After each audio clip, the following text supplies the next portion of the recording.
It began with a gift I didn't ask for, a Nikon D3100 passed down from my Uncle Tom after he died. No one else in the family wanted it. They said it was junk, just another dusty gadget from his cluttered life. But I remembered how obsessed he was with photography, especially near the end, and something about the camera felt heavy in my hands, not just physically, but emotionally, like it remembered things I didn't. I brought it home, not really expecting to use it. I already had a phone that took better photos, faster ones, and I wasn't a photographer, but it sat on the desk in my room, pointed slightly toward my window for weeks, untouched almost. Ignored until it clicked. The sound wasn't loud, but sharp, distinct. It made me stop. I was lying on my bed, scrolling through my phone, half asleep, when I heard it, a crisp mechanical snap like a shutter. That's when I remembered it, the camera. I turned to look at it. It hadn't moved. It was still pointed toward the window, toward the trees behind the house. I stood, slowly walked to it, lifted it gently, and checked the playback screen there. It was a new image, time-stamped less than a minute ago, black and white despite being set to color. A photo of the window, slightly foggy, like breath had clouded the lens. But my room had been cold. I hadn't exhaled. Near the window looked strange, too darker than usual, with a faint reflection of something that didn't make sense at first. I thought it had been a glitch. Maybe the battery was dying, or some kind of internal error. I checked the settings. The battery was at 80%. Everything else looked normal. I deleted the photo, feeling a little creeped out, but not convinced it was anything more than hardware malfunction. I should have unplugged it, put it back in its bag, or stored it away, but I didn't. I left it on the desk again, and went to sleep. I dreamed that night something shapeless kept standing at the window, watching, not moving, just standing there. Next morning, the camera had taken another photo. This time I saw it before I even touched the camera. The red LED was blinking slowly, like it had powered itself, and the screen showed the most recent capture. I tapped the preview and stared. It was my bed taken from the desk angle, same as before, but this time I was in it, not asleep, but sitting up, looking directly at the lens. I don't remember doing that. I don't sleepwalk, never have, and I'm a light sleeper, but there I was staring at the camera, eyes wide, mouth slightly open, like I'd just been caught mid-sentence. I deleted that one too, but my hands shook while doing it that day. I packed the camera back into its case and zipped it shut tight. I placed it in the closet and pushed it behind a stack of books. That night, I couldn't sleep. Every sound felt sharp, magnified. I kept checking the closet, even though I knew it was just paranoia. At 3:12 a.m., the closet light flicked on.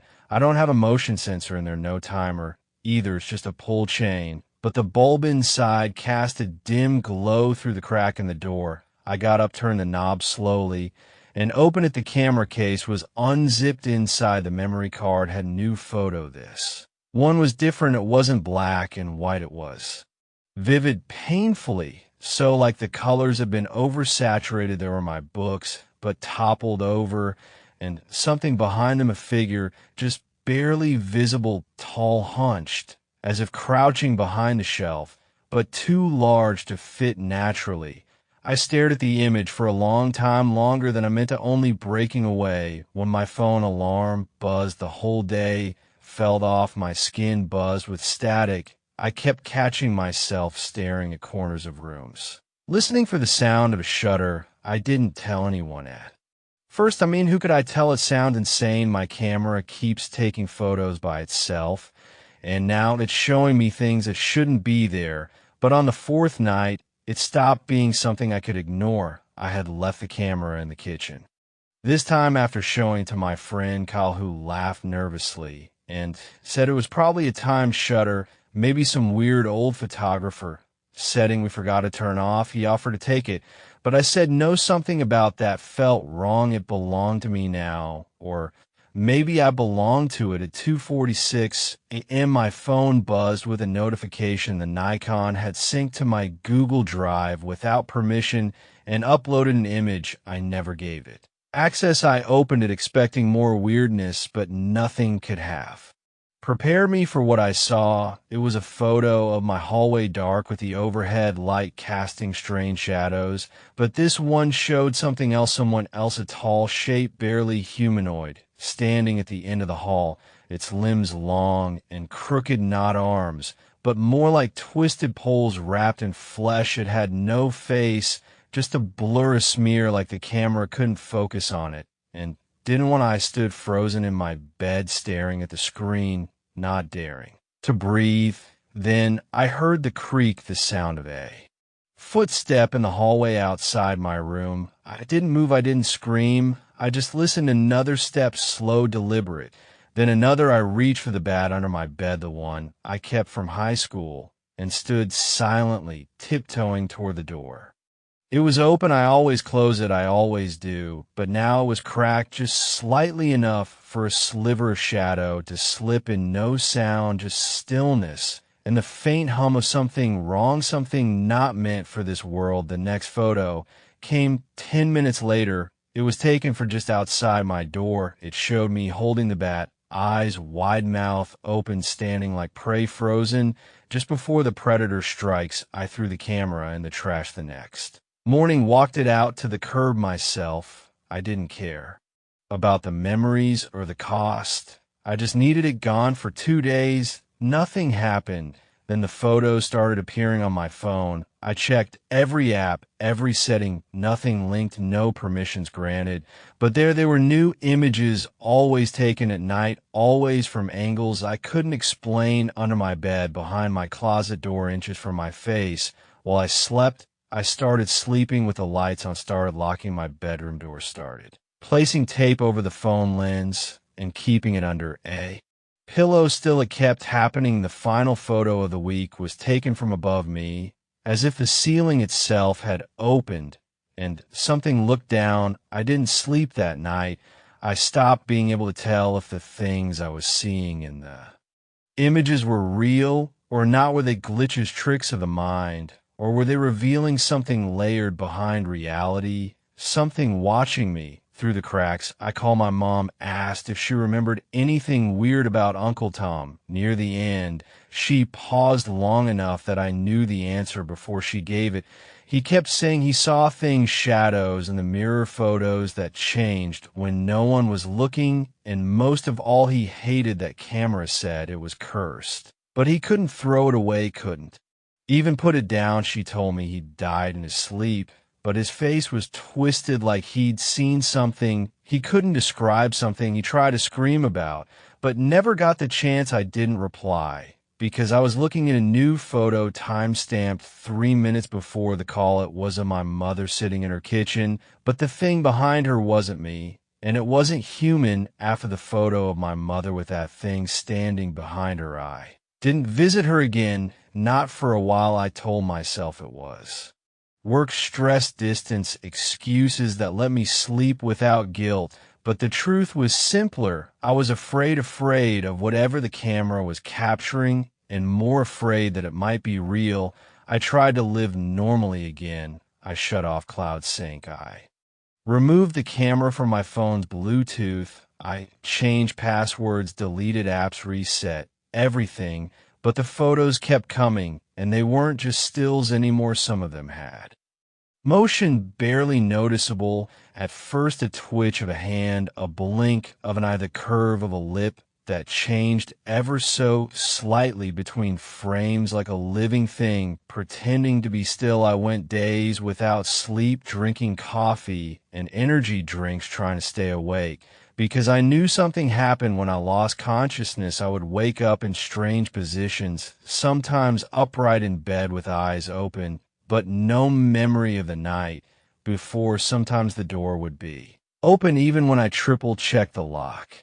Sometimes the window latch would be undone. I tried recording myself again, not with my phone, but with an old camcorder, one with tapes, analog, no cloud, no smart syncing. I placed it on a tripod, aimed at the bed, and left the light on. That morning, when I rewound the tape, the footage began normal me, lying still under covers, twitching from a bad dream, maybe tossing a bit, Then just after 3 a.m., the static started, not a full blackout, but distortion horizontal lines rolling like heat waves, and behind them, the frame froze, except it didn't, because my chest was still rising and falling, but the door in the background opened, and something stepped into the room, slowly, silently, as if it knew the camera couldn't quite catch it. I pressed pause and leaned in. Frame by frame, inch by inch, it came forward until it stood at the edge of the bed, not looking at me, but at the camera, as if it knew I'd be watching later. Its face was blank or wrong. I can't describe it. Well, it was shaped like a face, but flat like paper stretched over a balloon. No depth to it, just eyes and a mouth drawn on, maybe painted, maybe burned in. And then as I kept going frame by frame, it moved, it smiled. That was the moment. The tape snapped, the machine jammed. Mayday. Sound like it was choking. I ejected it, hands shaking, tossed it across the room. I didn't care anymore. I wanted out. I called Kyle, told him everything this time, the camera, the photos, the thing, and the tape, even the dreams I had been having about standing in endless hallways with too many doors. He didn't laugh this time. He listened quiet and said something I hadn't expected. Your uncle gave you that camera, right? I said, yes. He said, I think we need to talk to someone. He brought me to this woman, his cousin's wife, apparently a medium or spiritualist or something. I didn't believe in that stuff before, but desperation can make a believer out of anyone. She held the camera in gloved hands, eyes closed, muttering under her breath. I sat across from her in a room that smelled of burnt sage and something older, darker. After a while, she opened her eyes and said, it doesn't just take photos, it takes pieces. I asked her what she meant. She said it again, slower this time, pieces of you, pieces of where you are, what you were doing, and sometimes what you might do. It doesn't just see, it records the moment permanently and leaves a mark behind. I told her about the figure, the faceless man, and she went pale, said, that's not a man, it's a memory, a reflection of the first one. It's been trying to recreate him using you that night. Kyle stayed over. We both agreed to destroy the camera. Again, burn it this time. But it wasn't in my apartment. When we returned, it was back at the estate where I got it, lying in the dirt under a different table at a different sale, like it had never left. And a new roll of film was inside, developed shots already visible through the torn slot. The first one was me and Kyle standing in the kitchen, mouths open in shock, but we hadn't taken it yet. I didn't sleep the night after Kyle and I found that photo. We both stared at it for hours, trying to understand how it existed. The timestamp said 3:08 a.m. That was the same time the camcorder used to glitch, the same minute. I always woke up sweating with no memory.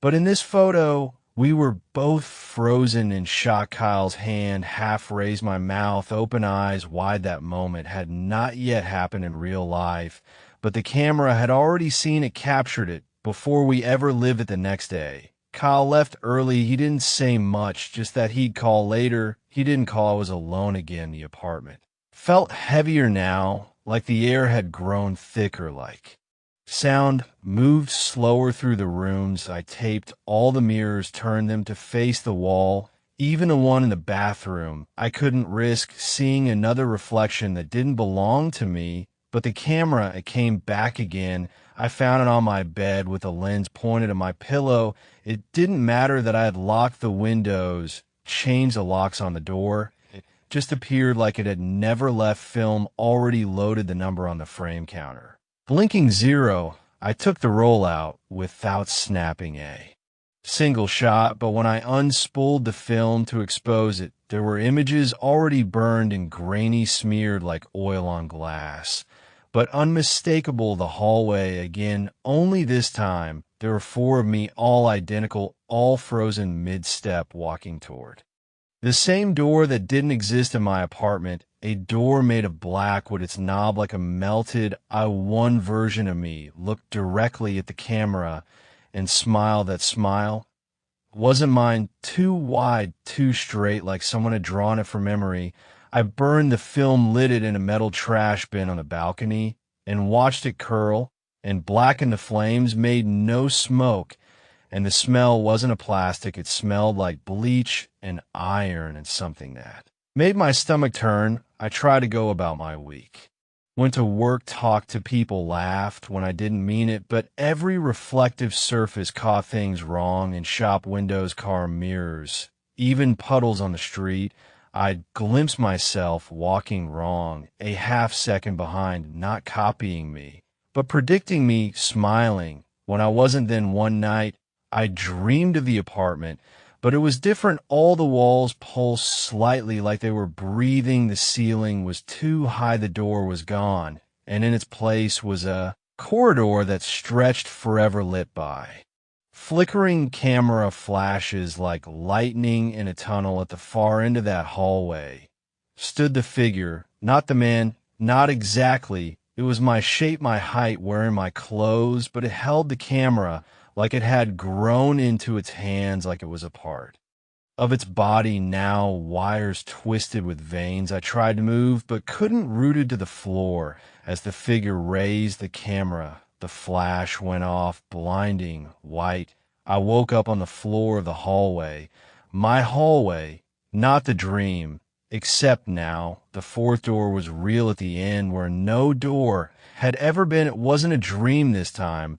I touched it, felt the cold metal knob, and taped to the center of the door was a Polaroid, me standing where I was, hand on the doorknob, smiling that too wide smile, eyes dead and reflective like camera lenses. I turned and ran, call Kyle again, but his number was disconnected. I drove to his apartment, lights off, mailbox full, no sign of him, but in the hallway outside his door, taped to the wall with peeling scotch tape, another photo, this time of Kyle, standing at his own front door, face pale, eyes wide, and behind him the frame, me, only it wasn't me. The figure behind him wore my face, but the proportions were wrong, longer limbs, arms too thin, teeth too sharp, like something stretched itself into my skin and smiled. The camera wasn't just documenting anymore.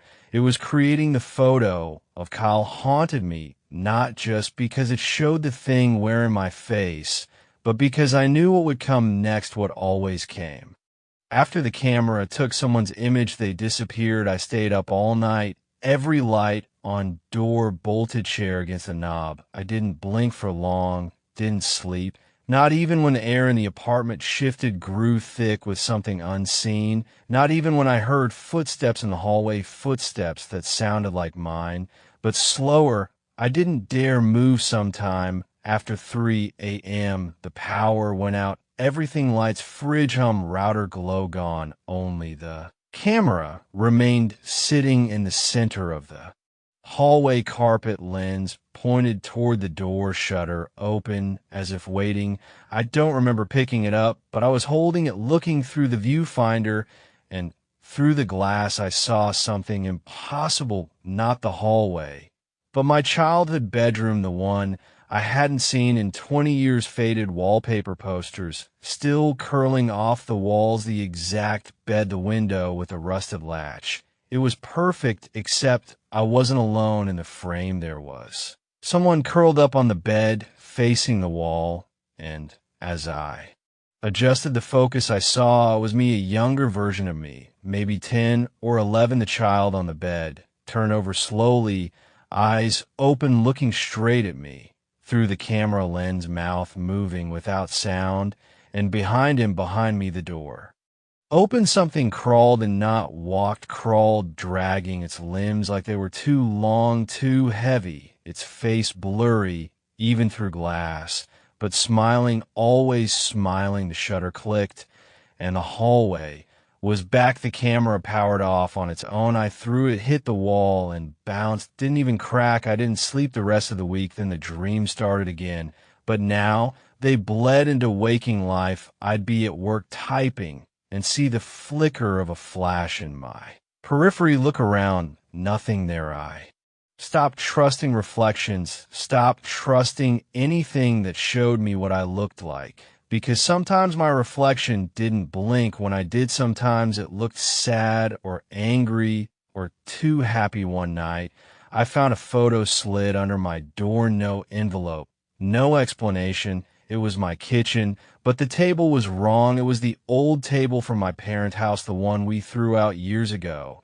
And seated at the table were people I hadn't seen in a long time. My father dead 6 years now. My uncle, the one who gave me the camera, Kyle, staring blankly, and me sitting with all of them, but looking directly at the camera, holding it as if I had taken the photo of myself from behind the lens. My hands wouldn't stop shaking. I tore the photo to pieces, flushed them down the toilet. The next morning, it was back, uncreased, untouched, lying perfectly square on the pillow next to my head. I started seeing the door again, the one that wasn't there, not always, only sometimes. I'd walk past the hallway and glimpse it, then double back, and it would be gone. Sometimes it had symbols on it scratched deep like claw marks. Sometimes it had no handle. Other times it stood open, just a crack, and something inside was breathing. Once I pressed my ear to it, heard my own voice, whispering something I couldn't understand, like a language made of static and regret. That night, the camera clicked on its own, no hands touching it. It took a photo in the dark. I didn't see the flash, but I found the photo hours later in the sink. It was of me standing in the hallway, one hand on the door that shouldn't exist, mouth slightly open, eyes blank like I was sleepwalking. But the real horror was behind me in the frame, peering from the crack in the door, a face stretched taut across something. Inhuman eyes wide with hunger, not for flesh, for memory. Because that's what the camera had been feeding on, not just images, but time, people, places that should no longer exist. It was rebuilding something, someone, and it was using me to do it. The door wasn't a portal, it was a womb, and something inside. It was almost done growing. I smashed the camera again, burned it this time for real. I watched the body melt, watched the glass run in ribbons. But in the morning, it was on my kitchen table again. No damage, fresh roll loaded, and scrawled in the wall above it, sentence scratched like fingernails dragged through plaster, say cheese. The wall still bore the words when I woke again, not paint, not marker, but gouged into the plaster like a warning, like laughter carved in pain, say cheese. I left the apartment that morning with the clothes on my back and nothing else. I didn't pack, didn't check the windows. I just ran. I stayed with my cousin for a few days, didn't tell him why I didn't want to involve anyone else. But even there, the camera followed. I found it on the passenger seat of my car, lens still warm, another photo. Inside, not one I had taken, it was the guest room I was sleeping in, same bedspread, same curtains only. The version of me in the photo was sleeping, and something was standing over me, its hand reaching toward my face, its fingers too long, like they had no bones. The photo made my stomach twist, because in the corner of the frame, partially obscured by shadow, was a mirror, and in the mirror the figure had no reflection, but I did. And I was smiling. I began thinking about what the medium had said, how it doesn't just take images, it takes pieces, and maybe it gives pieces back, pieces that don't belong. I drove back to the estate, the place where I first got the camera, the secondhand sale for months ago. But when I arrived, the building was gone, not demolished, gone, just an empty lot behind. Rusted chain link, fencing, dead grass, no foundation like it had never existed, but someone was there, an old man sitting on a folding chair looking at nothing. I approached him, asked if he remembered the estate sale, the table of antique items, the camera. His eyes didn't move, but he spoke soft like the words didn't belong to him. There's always a sale, always someone to take it. It waits until you're ready. It knows when you'll open the shutter. He looked at me finally, his eyes milky like old milk film, and he whispered, "That camera is older than photos, older than film." It used to be glass, used to be bone, but it's always been hungry. I asked him what it was. He said nothing for a while, then just memory. It eats what you forget and gives you back what shouldn't have been remembered. He stood up, walked away without another word, and when I looked at his chair again, there was another photograph taped to it of me, standing in that same lot camera, and my hands the sky darker than it should have, and I drove for hours after that. Didn't matter. We're just away motels, parking lots. I kept moving, but the photos kept appearing folded under windshield wipers, slipped through mail slots, once pasted across my bathroom mirror, 6 photos edge to edge each one, showing me asleep in places I had never been. A train station bench, a cabin with no windows, the back seat of a car, driving through snow, a stairwell, a church pew, a hospital hallway.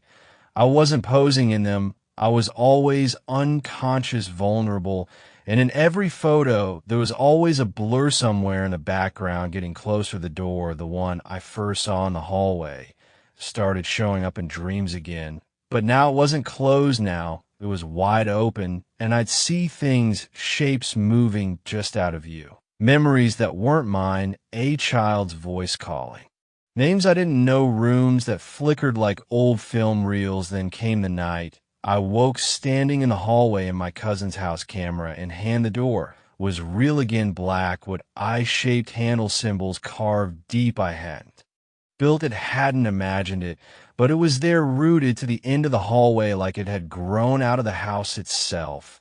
And my reflection in the glass on a nearby picture frame wasn't holding the camera. It was standing behind me, watching me, smiling that too wide smile again, and raising its hand to open the door from the other side. The handle turned. I dropped the camera and ran. That was 2 days ago. Now I'm back in my own apartment. Haven't slept since. There are photos pinned to every wall, thousands of them falling from the ceiling like dust. Most of them are of me, but some aren't. Some are of other people. Dozens, hundreds, maybe many are blurred, their eyes scratched out, their mouths open mid-scream.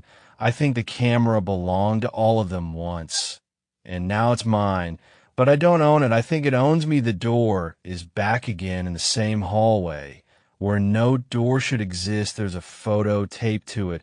It's of me opening the door, only I haven't done that yet, but I think I will, because I feel it now, the pull, like something is calling from the other side, and I think it's wearing my face. I didn't sleep the night before it happened.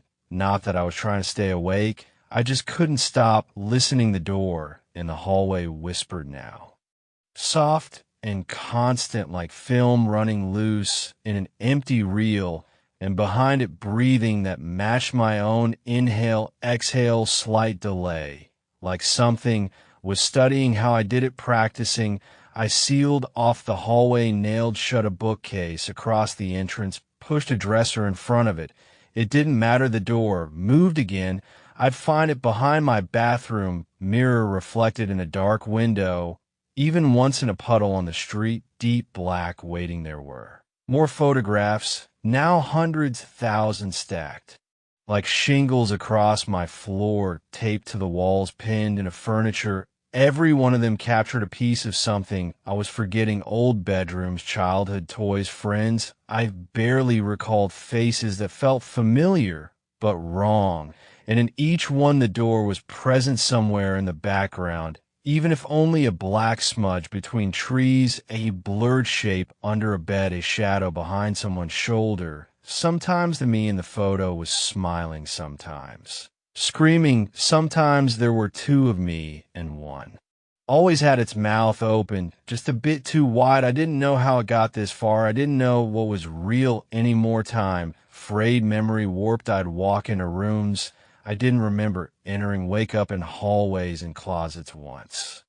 Curled fetal inside the bathtub, clutching the camera to my chest like a child with a broken toy. The door would not leave me alone, so I decided to end it. I set fire to the apartment, poured gas into every corner, lit match after match until flame kissed every wall. But the smoke didn't rise, it sank. The heat didn't burn, it folded, bent the air inward. And all the flames, all the smoke sucked in a hallway into the door. It swallowed everything. And then it opened. I didn't walk toward it. I was pulled. Like gravity had changed direction, like I was sinking upward the moment I crossed the threshold. There was no sound, only static, endless and thick, a humming that filled my skull inside. Was not a room. It was a space built out of memory walls formed for faces I had forgotten, floors stitched from photographs, the ceiling made of blinking camera flashes exploding over and over, everything bright, but nothing visible. Shapes flickered just outside of. Focus hands reaching from frames that never finished.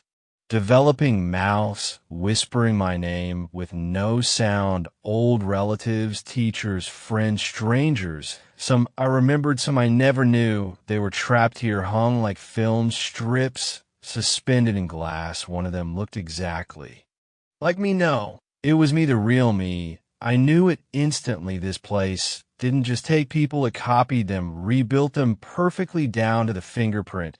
But hollow like wax left out in the sun, I saw dozens of copies of myself walking loops stuck in gestures, all smiling, all watching the original version. Rod in the center of it all, mouth stitched shut, eyes, pride, open to me. I had become was the camera's version, the one that survived, the one sent back. I remembered then all of it, that first photo I took the day I got the camera. It didn't just capture the image, it split me, created a double one that could be manipulated, rewritten. It had been feeding me photos, replacing my history, replacing myself. The thing behind the lens didn't want to kill me. It wanted to become me, bit by bit, photo by photo, trade every real moment with a reflection. And once it had enough of my life, my face, my voice, my thoughts, it would step out of the dark and take my place. I screamed, not in fear, but defiance. I grabbed the camera, still whole, still humming. I pointed it at the thing that looked like me, the real me, still breathing, still trapped, and I clicked. The shutter closed, and I was standing back in my apartment, smoke blackened walls, no fire, no hallway, no door, just the camera resting on the floor. One last photo printed from the instant back. It was me smiling, holding the camera, but behind me, reflected in the TV screen, was something still watching, not me, not the thing. I had seen something older, something deeper, not a reflection at all, but an eye, something that sees every version, every copy, every life lived and unlived, and it had remembered me now, even if I burned the camera, even if I buried every photo. It didn't matter, because once something knows your face, it can find you again, anywhere. Sometimes I wake up to the sound of shutter, and there's no camera in sight, but I know what it means. Somewhere another photo was taken, and someday, soon, one of those photos will take me back.